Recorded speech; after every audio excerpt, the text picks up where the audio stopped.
저희가 저번 시간에 그 예술과 철학의 관계에 대해서 오리엔테이션 겸 해가지고 전체적으로 아마 큰 틀을 잡으실 수 있는 얘기를 제가 드렸을 거예요. 오늘은 본격적으로 이제 오늘부터 사실은 본격적인 수업이 되는 거죠. 메를로 퐁티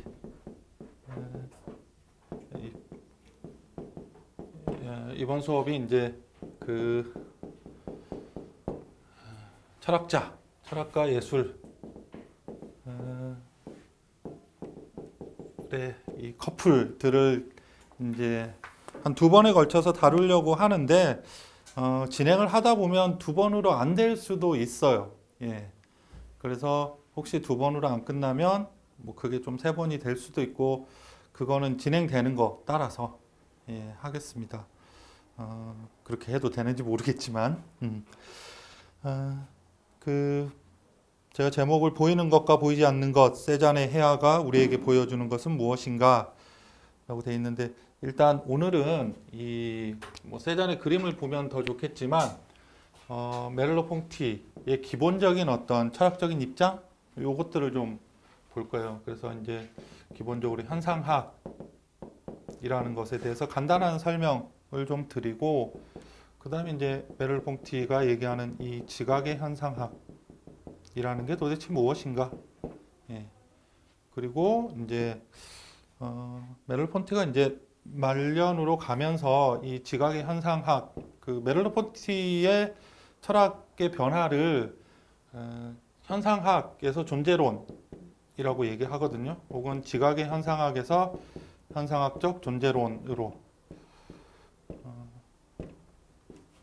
그 지난 시간에 이제 참고 문헌을 나눠 드렸는데.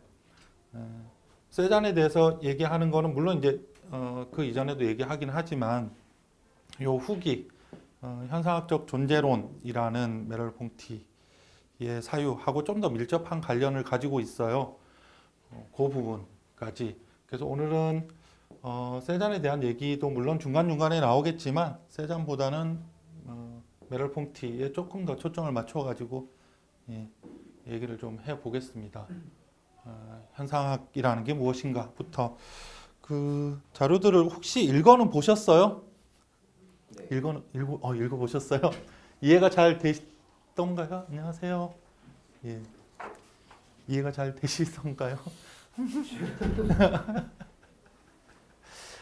그 줌으로 들으시는 분은 어떠셨어요? 이해가 좀 잘 되시던가요?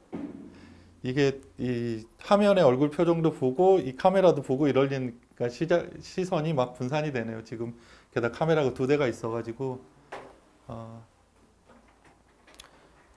들어가며 거기부터 보시면 교재를 보고 좀 얘기를 좀 할게요. 교재라고 얘기하면 좀 그렇고 거기 제가 제사를 하나 써놨는데 지각의 현상학에서 메를로 퐁티가 쓴 글이거든요. 내부와 외부는 분리 불가능하다. 세계는 전적으로 안에 있고 나는 전적으로 나 밖에 있다. 요 말이 무슨 의미인지를 정확히 잘 이해를 하시면 메를로 퐁티 혹은 메를로 퐁티가 본 세잔 혹은 세잔의 회화가 가지는 의미 이런 것들을 잘 알 수 있을 거라고 이해할 수 있을 거라고 생각이 들거든요. 내부는 외부와 분리 불가능하다. 여기 한번 적어 볼게요. 내부와 외부는 분리 불가능하다. 판서한 거는 다 보이시나요? 제가 가리고 있네요. 예. 세계는 내 안에 있고, 그죠? 내 안에 있고,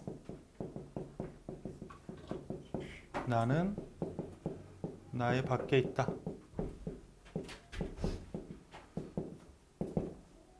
이게 이제 어떻게 보면 후기까지 메를로 퐁티 혹은 메를로 퐁티의 회화에 대한 생각을 압축하는 한마디라고 생각해서 제가 이제 여기 적어 놓은 거거든요. 이게 도대체 무슨 말인가? 세계는 내 안에 있고 나는 나의 밖에 있다.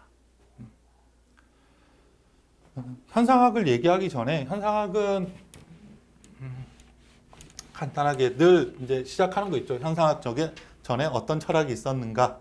예, 저희가 이제 그걸 얘기하게 되는데 현상학은 다들 잘 아시다시피 현상학이라는 학문은 훗설로부터 시작된 학문이에요. 예, 훗설로부터 시작된 학문이고 재밌는 게 훗설은 원래 수학자였어요. 예, 박사 논문도 수학으로 썼고 베를린 대학이었나? 베를린 대학교의 수학과 조교로 있으면서 이미 이제 수학을 통해서 자신의 학문적인 진로를 정해놓은 사람이었는데 어느 날 이제 브렌타노라는 철학자의 강의를 듣고 내가 수학이 아니라 철학을 해야 되겠다. 그리고 이제 자신만의 독자적인 철학인 현상학을 만들고 이 현상학이라는 게 사실은 20세기 전반 그리고 이제 이후까지 큰 영향을 주게 되거든요. 쉽지 않죠. 예. 수학가로 박사 논문을 쓰고 나서 철학으로 전환한다? 저로서는 상상할 수 없는 일인데 훗설 메를퐁티 얘기하려면 이제 훗설을 얘기해야 되니까 훗설이 그러면 도대체 왜 현상학이라는 학문을 생각하게 됐는가? 왜 이 학문을 고안하게 됐는가? 그 훗설의 대표적인 책 중에 이게 있어요. 유럽 학문의 위기와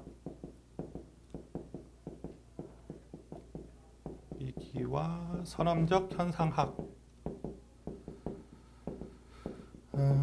이라는 책이 있거든요. 이제 마지막 책인데 두 가지죠. 하나는 유럽 학문의 위기, 하나는 선험적 현상학. 그죠?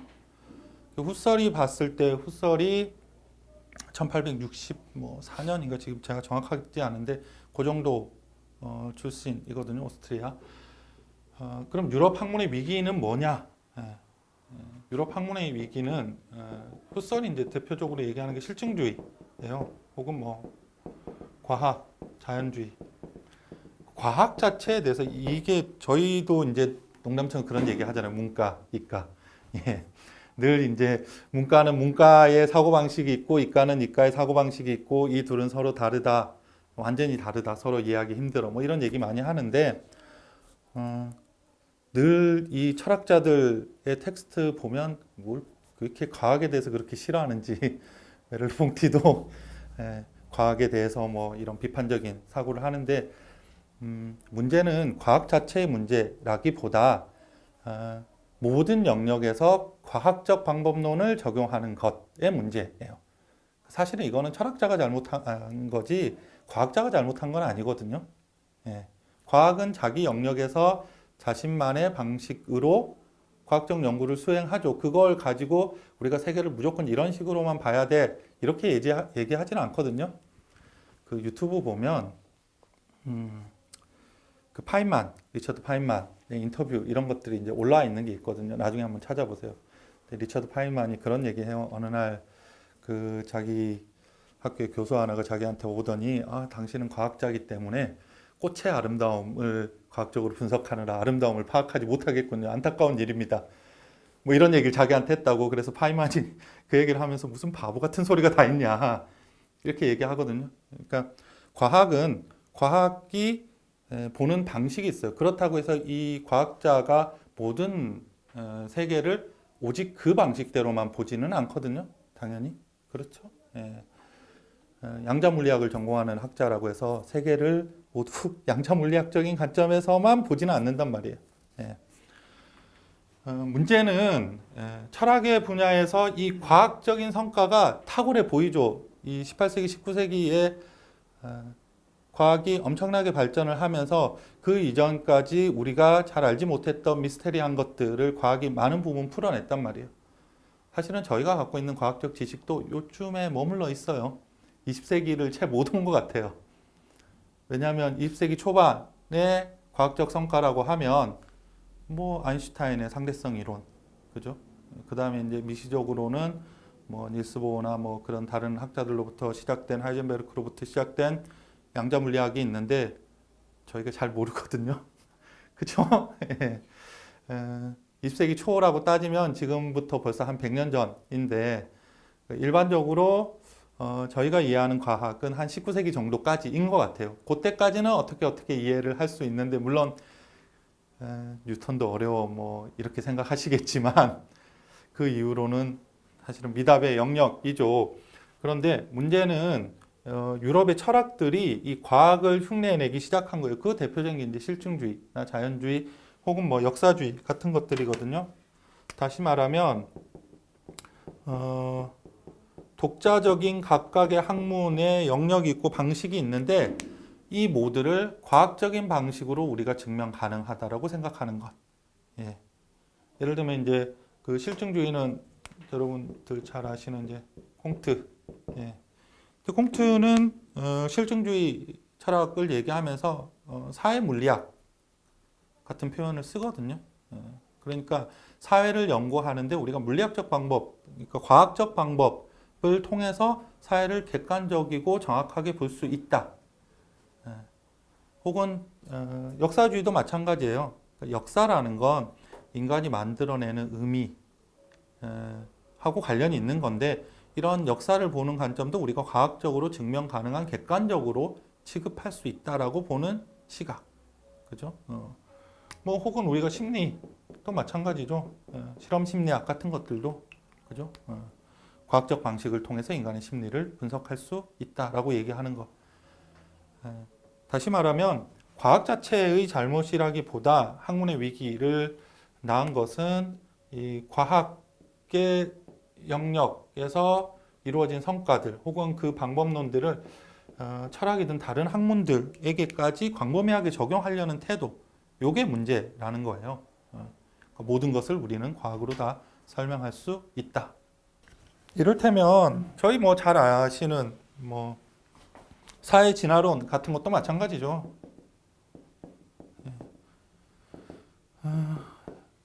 다인의 진화론이 문제가 있는 게 아니란 말이에요. 그걸 사회에 적용을 해서 그죠? 적자 생존의 논리를 사회에 도입하려고 하는 시도, 이게 문제인 거죠.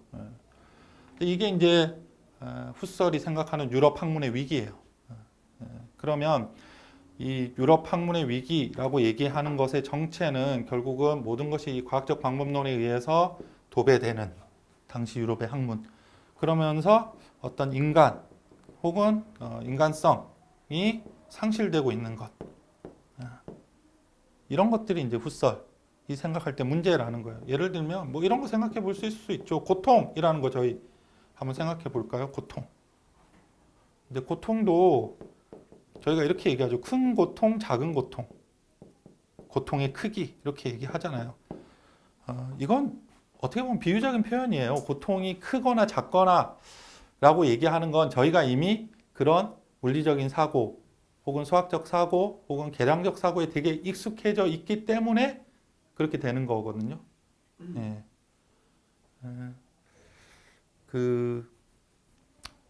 제가 이제 그런 식으로 얘기를 하는데 저희가 이제 시의 세계에서 산문의 세계로, 산문의 세계에서 수의 세계로 역사가 점점점 타락하는 과정.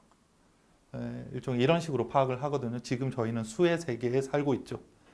모든 것을 수량하고 수치하고 계산하고. 우리가 고통을 정확하게 이해하려면 고통을 산술적으로 계량해서 비교하고 뭐 이런 게 고통을 정확하게 이해하는 건 아니란 말이에요. 사태를 이해하기 위해서 뭐 공리주의적 사고가 이제 이런 것들의 대표적인 거고 우리가 어떤 사건이 발생했을 때 늘 뭐 그런 얘기 하잖아요. 뭐 불이 났어? 그럼 재산 피해가 얼마야? 그런 이 세계 파악 속에는 어떤 의미라는 건 제대로 담기지가 않거든요. 하이데거가 그런 얘기해요. 어떤 얘기 하냐면 세계는 의미로 이루어져 있고 그렇기 때문에 동물은 세계가 없다 이렇게 얘기해요.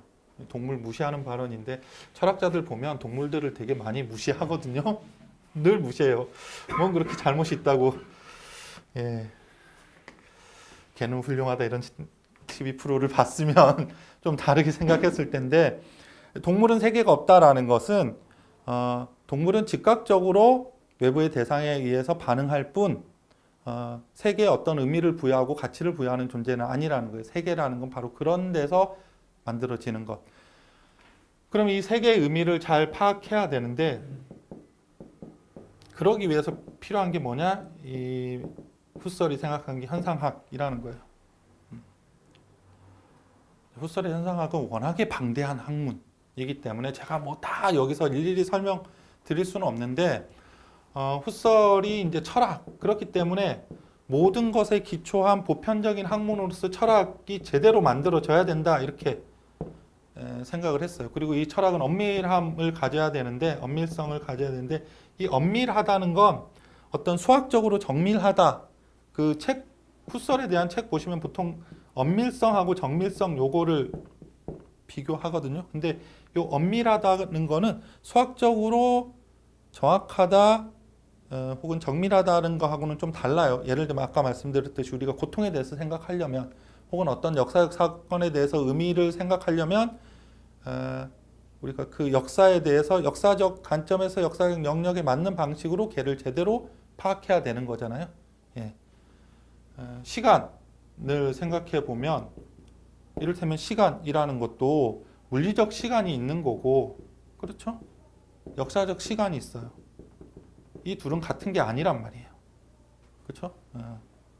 혹은 베르고송이 얘기하는 어떤 지속으로서의 시간이 있죠. 강의를 지금 들으시면 2시간이 20시간 같고 그죠? 재밌는 드라마를 요새는 드라마를 한번 보면 끝이 없어서 이게 전에는 드라마를 보면 이렇게 일주일에 한두 편을 이렇게 기다려서 보잖아요. 근데 이 악마 같은 넷플릭스가 진짜 악마인 것 같아요. 이게 시리즈가 쫙 있으니까 제가 작년에 뭘 봤냐면 작년에 저기를 봤거든요. 좀비 나오는 그 뭐죠? 워킹 데드. 네, 그게 지금 시즌 10 지금 하고 있나요? 근데 이미 시즌 9까지가 쫙 나와 있단 말이에요. 와, 끝도 없이 보게 되더라고요. 계속. 근데 그걸 10편을 보는데도 시간이 짧게 느껴지는 이게 이제 지속인데 그러면 그걸 물리적 시간으로 계산해서 얘기를 하는 것하고 그 지속의 관점에서 시간을 다르게 이해하는 건 전혀 다른 방식의 이해란 말이에요. 그죠?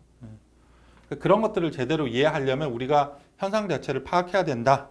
이게 이제 후설의 얘기예요. 그래서 보편적이고 엄밀함. 그래서 제1학문, 제1철학으로서의 철학이 다시 의미를 찾아야 되고 그 철학이 의미를 찾기 위해서는 우리가 간단하게 얘기하려고 그랬는데 간단하게 얘기가 안 되네요. 어쨌든 네. 그러니까 요거까지만 얘기할게요. 크게 두 가지 판단 중지하고 지향성 요 두 개를 얘기를 해야 되는데 하나는 과학적 사고에 가로를 쳐야 된다 이렇게 얘기하거든요. 포케라고 얘기하는데 이 판단 중지라는 건 선입견으로부터 벗어나는 것이에요. 그 진리라는 건 늘 감춰져 있는 것이거든요. 후설도 그렇고 나중에 하이데거도 알레테이아 이런 표현 쓰죠. 알레테이아, 하이데거도 이런 알레테이아 이런 표현 쓰는데 레테로부터 아는 이제 부정접두어니까 레테로부터 레테 망각의 강, 레테의 강 있잖아요. 그 망각으로부터 벗어나는 것. 예. 그 디스클로저라고 얘기하는 그러니까 가리고 있던 거를 이렇게 베일을 벗기는 것. 이게 진리라고 얘기하는데 진리라는 건 평소 때 사실은 이건 뭐 후설의 얘기는 아니지만 진리라는 건 기대니까 자꾸 소리가 나네요. 진리라는 건 평소 때 숨겨져 있는데 이게 어떤 방식으로 사실은 숨겨져 있냐면 가려져 있고 눈에 보이지 않게 숨겨져 있는 게 아니고 사실은 드러나 있지만 숨겨져 있는 거예요. 이게 무슨 말인가? 드러나 있지만 우리가 못 보는 것. 이걸 생각해 보세요. 그 가라타니 고진이 그런 얘기 하거든요. 교환, 마르크스의 교환에 대해서 얘기할 때 예를 들어 4,000원을 주면 커피랑 교환을 해준다. 이런 거 한번 생각해 봅시다. 저희 이거를 아주 자연스럽게 한다면 4,000원 너무 비싸나? 커피값이 좀 싸졌으면 좋겠으니까 2,000원으로 갑시다. 2,000원을 주면 커피를 교환해 준다. 저희가 이 행동을 하는데 아무런 거리낌 없이 자연스럽게 늘 하는 행동이란 말이에요. 그렇죠? 네. 근데 누군가 이런 걸 한번 생각해 보세요. 누군가 외계인이 지구의 문명에 대해서 전혀 모르는 외계인이 와서 지구의 문명을 관찰한다 라고 하면 얘하고 뭔가를 서로 바꾸는데 내가 볼 땐 이 둘이 전혀 다른 거야. 그죠?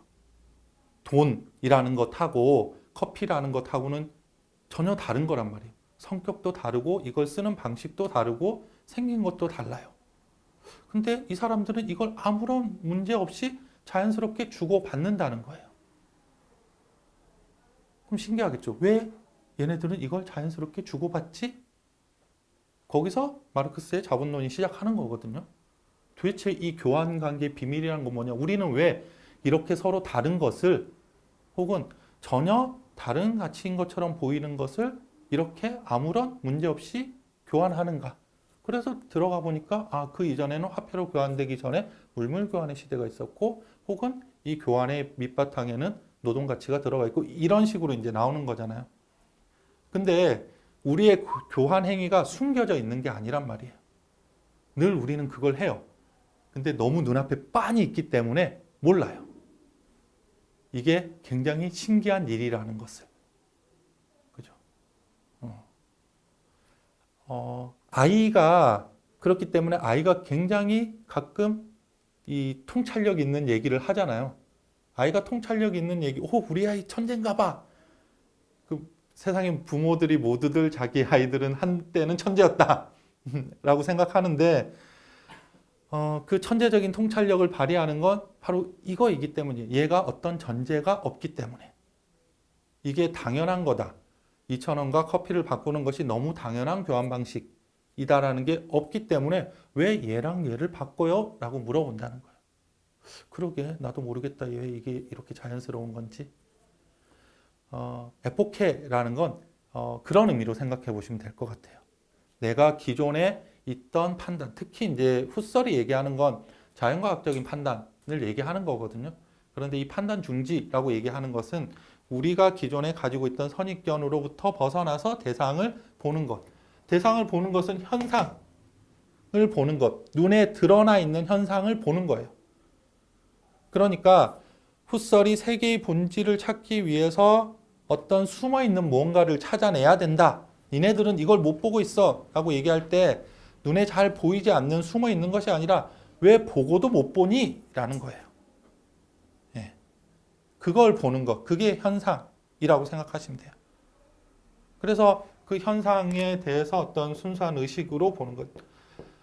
이거는 왜 후설이 제일 철학이라고 얘기하냐면 우리가 어떤 학문을 하든 세계를 인식하는 기초가 이거라는 거예요. 어쨌든 대상을 마주하고 있고 우리가 그걸 본다는 것.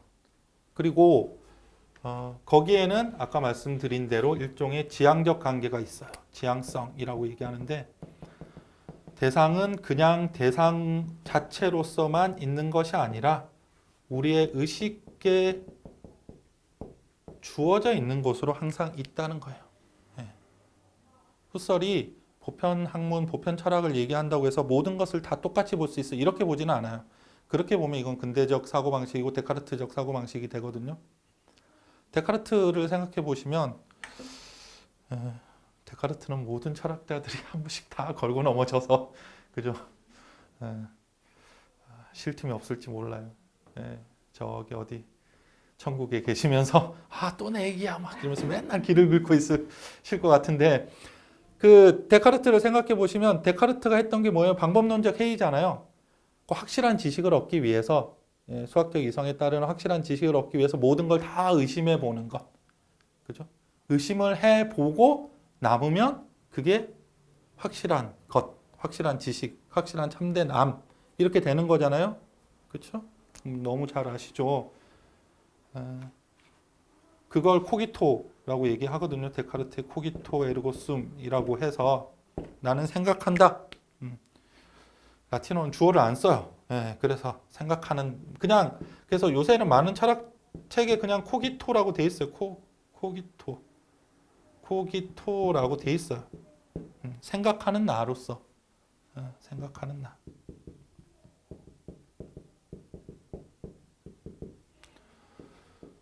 어떻게 보면 아까 얘기한 이 판단 중지는 얘랑 좀 비슷한 면이 있어요. 그죠?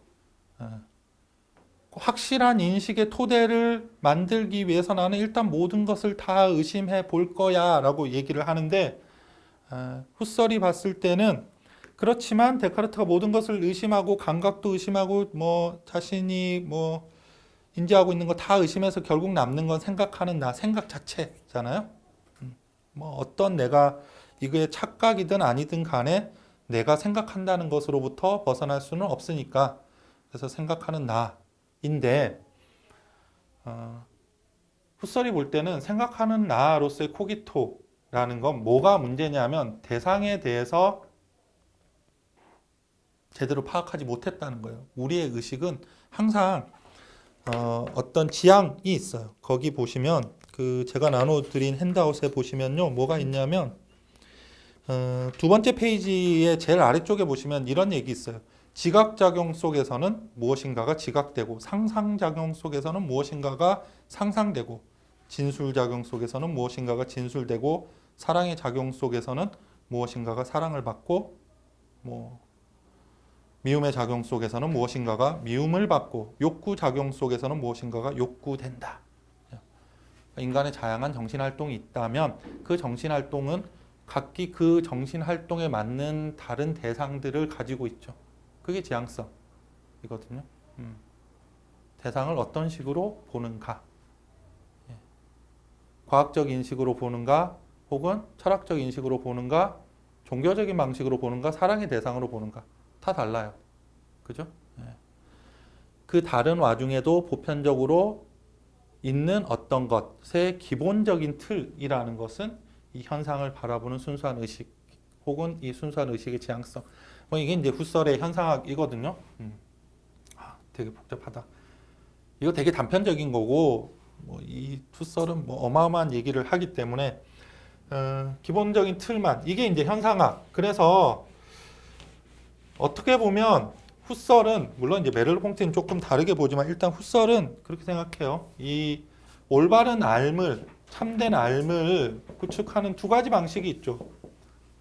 하나는 객관주의 혹은 경험주의라고 불리는 것이고,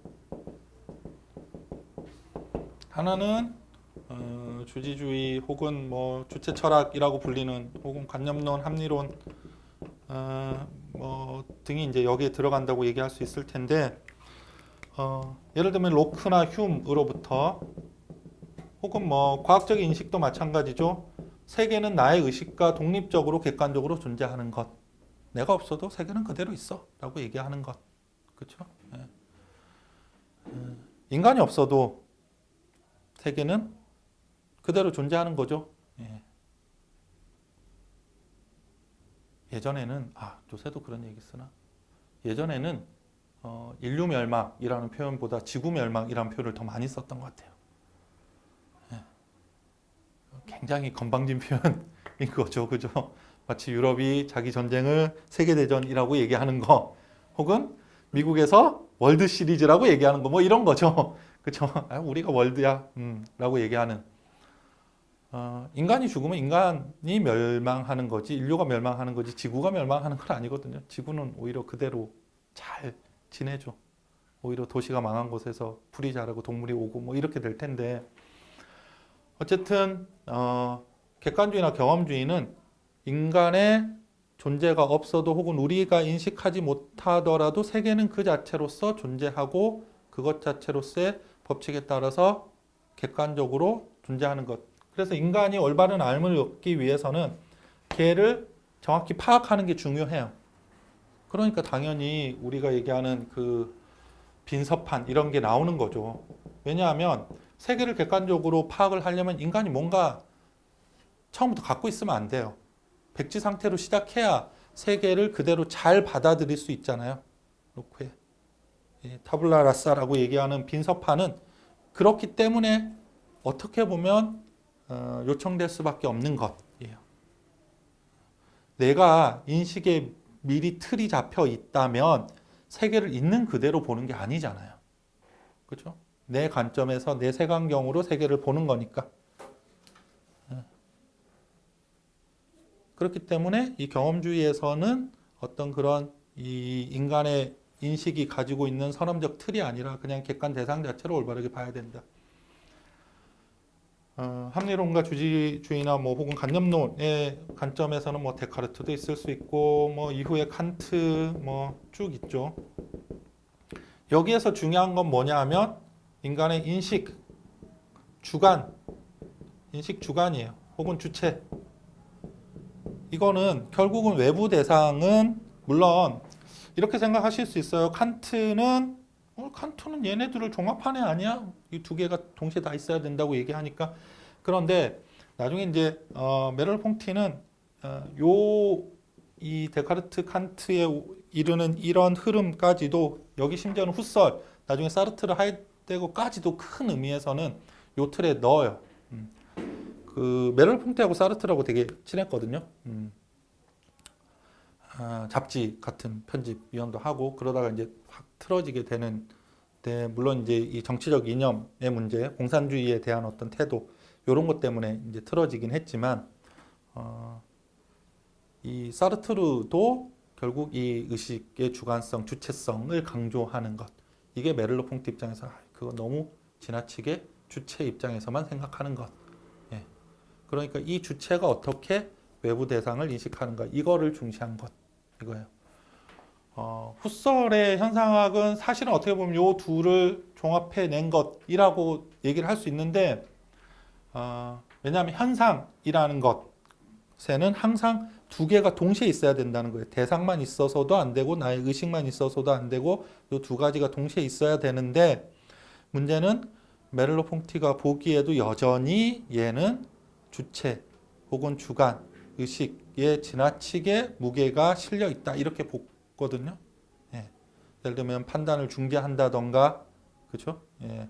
아니면은 내가 대상의 지향성에 따라 대상을 판단한다던가 혹은 본질을 파악하기 위해서 여기까지 가면 너무 복잡한데 어쨌든 사물들의 존재의 근거를 정립한다던가 이런 것들이 다 지나치게 의식 지향이라고 생각을 했어요. 그리고 결정적으로 이제 저희가 이제 세잔과 메를 퐁티의 관계를 다룰 때 서론이 좀 길었죠. 관계를 다룰 때 필요한 게 뭐냐면 이 몸, 신체인데 얘네들도 이 몸과 인간, 혼과 정신의 관계를 제대로 다루지 못했다. 사실은 이게 이제 메를 퐁티의 핵심이에요.